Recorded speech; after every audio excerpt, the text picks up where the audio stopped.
In this video, I'm going to be showing you how to replace the filter on a click air purifier.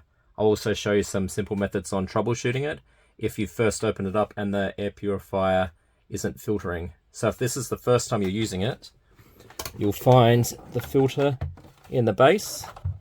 Just twist the base like this. Now the filter will actually be coated in a plastic film. This film has to be removed before it can be used. So if you're finding that it's not working or not filtering when you first open the box, this is what's going to be causing that issue.